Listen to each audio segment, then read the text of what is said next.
So, Tony, we're good? Yep. Okay. Good. All right.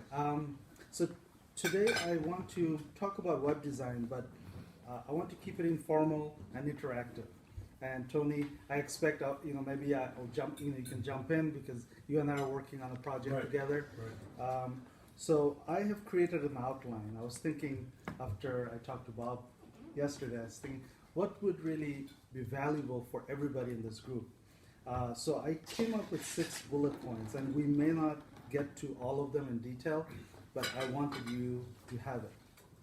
And if you find the presentation valuable, I would request that you do one thing, which is if you can go to my website, which is webdesignsvc.com, and subscribe to the free newsletter. And what that will enable me to do is communicate to you on a weekly or a monthly basis with news updates about technology, about social media, web design, and keep in touch with you. And that's very important to me because I always want to get feedback, hear back from people that I serve. So I wanted to start with some of the basics. So what are the basics? When you think of a website, what comes to mind for some of you? Anything? WordPress. WordPress, okay. Just informative. Informative, okay. Yes. Catchy. Catchy, okay. Yeah, those are all actually very relevant to what I'm going to talk about. WordPress is what I use, what myself and my team, we use to design our website, okay. Informative, Tony. So that goes to the purpose of the website, which is point number 4, so we'll come to that. And catchy, that's also part of it, which is number 3, design, okay. So far I'm going to try and touch upon all of these points that you guys are thinking about when you think about a website. I put down domain name as number 1 because that's where we start, okay. And one thing to keep in mind about domain name, that's your address online. We all have physical addresses where we live, but this is a virtual address where our business lives, right? So somebody in Australia may want to see, what does Asan Karem do with his business? Okay, go to my virtual address, which is my website, and take a look. It doesn't have to be the same as your business name. So my business name happens to be Light Vision Group Inc., but my website domain name is Web Design SVC. Now, why is that? It's because it has many different reasons, but some of the top reasons are Google is the most recognized search engine. And Google, when somebody goes into Google search engine and they look for a web designer, Google is looking for those keywords. And ideally, I want to be able to show up on their ranking when somebody's doing the searches within those key terms. So that's why it has to be relevant to what I do. Now, tomorrow, if I start a service providing journals for time management, I may create, in fact, I do have the domain name, Time Management 365, which is something that I'm personally also am interested in, right? So that's a different domain name. So that's why it's important to have those keywords in the website that we create. Number 2 is hosting. How am I doing with time, okay? Good. You got 4 minutes. 4 minutes, okay. That's 2 minutes wrap up after that, right? Right. Okay. Hosting. So hosting is something that we do have to pay monthly or yearly, however you want to do it. And I know Tony Giangarco actually provides some hosting services as well.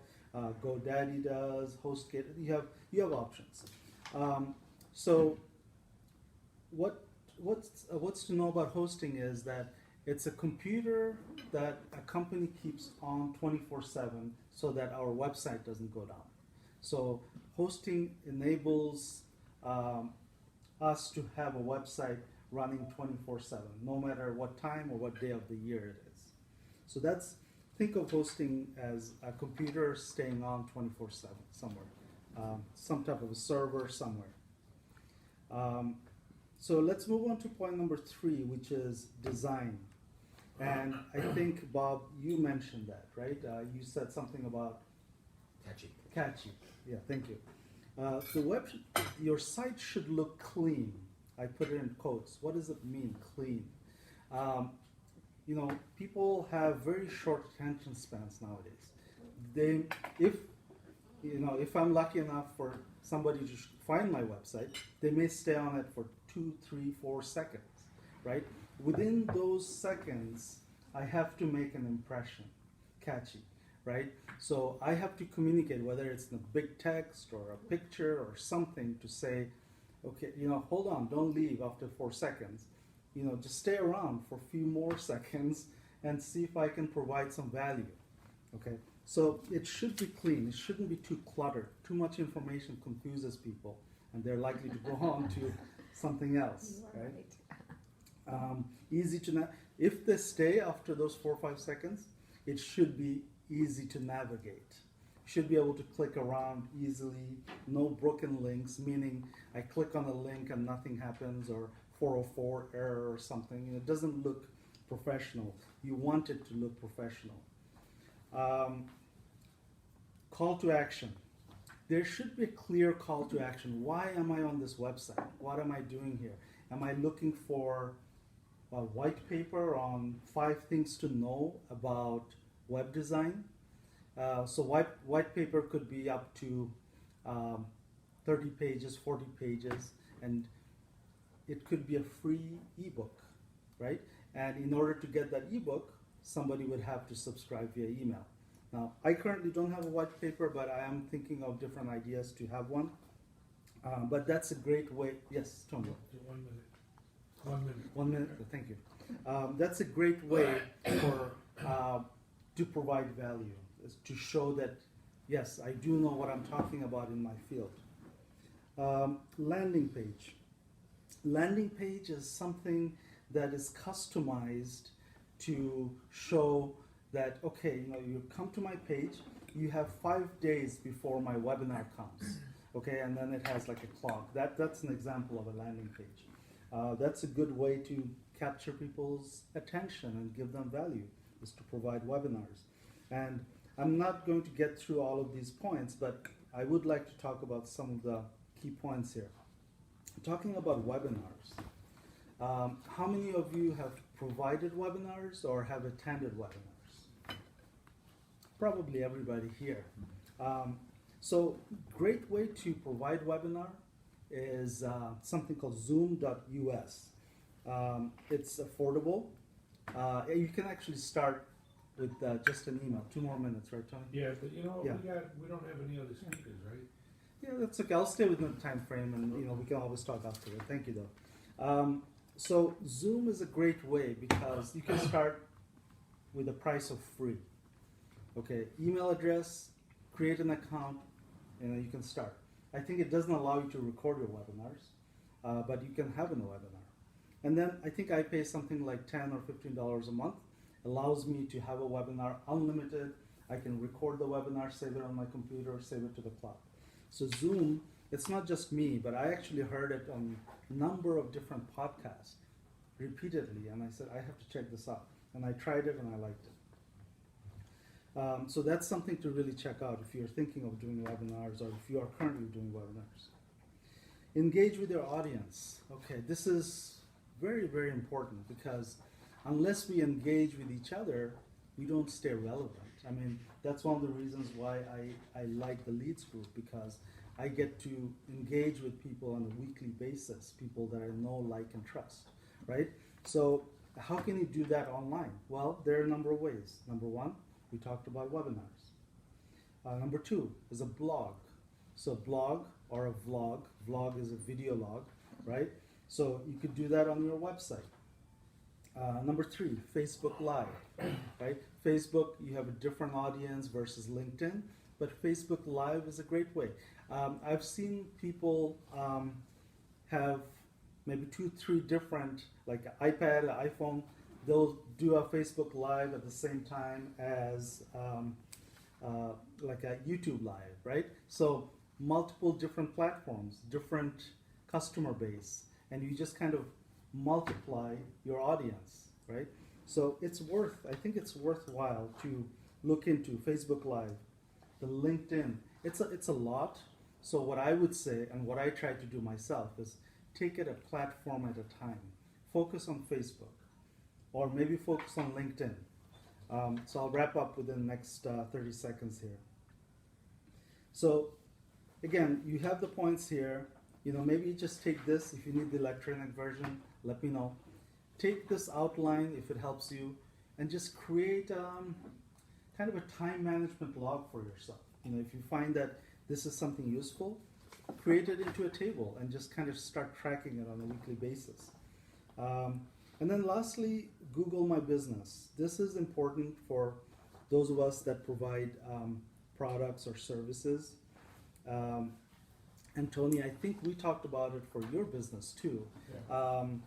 Google, you can go to business.google.com, and it provides all these different, I literally just looked at it early this morning. I got up at 4.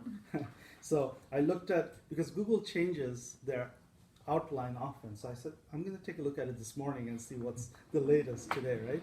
So these are the 9 things that they have there. What really kind of piqued my interest was the insights, number 4. This, I clicked on it, and it showed me how many people came to my site or my Google page based on what they typed in. So there were 14 people typed in web design, 10 people typed in light vision group or light vision. So they actually give you those very interesting. Especially if you have an analytical mind, you may enjoy that kind of information. So I just want to wrap up, and again, I want to ask, if you find this type of information useful, I will do vlogs or blogs, and stay in touch. You can actually go on your mobile phone and go to Web Design SVC and subscribe to the newsletter. So I want to thank you for your time and attention. And yes, and one of the things, to answer a couple of things what he was talking about with Catchy, and from my own personal experience was, the pleasure of working with Hassan and Ali is, I would throw different things. Everybody here knows my knowledge of all this stuff, which is 0, right? But I would throw these different ideas, and instead of them coming back and saying, yeah, but, they would say, okay, let's try it, let's see what it looks like. So, and then I actually showed Hassan our compliance pages, so the things that I have to, work within, and they're incorporating that into the website. And as far as Catchy,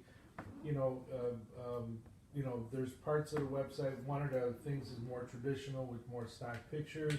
There's another part that he did with, some graphics, and then another part that he did kind of like almost animated with cartoon characters, and they look really, really sharp. As a matter of fact, my office mate is going to want to talk to you, but sure. And so I think when we get closer, I'd like to get your guys' opinion. But the main thing that I got from Hassan was, and he keeps talking about Google and driving traffic to the website, and everything that they talk about, they say this is how it's going to play well on Google. This is how it's going to do. Google's going to do this because that's what brings your website up in the SEO part. Mm-hmm. So it was really a knowledgeable thing, and then he's bringing it down to a level that I understand, because my biggest fear is I don't want to be a slave to this thing because I don't have time. But based on how I want to use it, he said, I could throw stories up there, I could put articles, I could do whatever. And so yeah, it was truly a really nice experience. Thank you, John. Thanks for But that. the knowledge was very good. And I hope that you're putting his testimonial on your page. Let's talk about marketing, gentlemen. Okay, Yes. I will be quiet So now. that's also the Bilingual, by the way. Chicagoese. Aren't you putting something for Tony's website where you go like how to make human sandwiches? Well, anything that he wants. We could, man. Well, thank you very much. Thanks for your time Awesome. and attention. I have one question for you.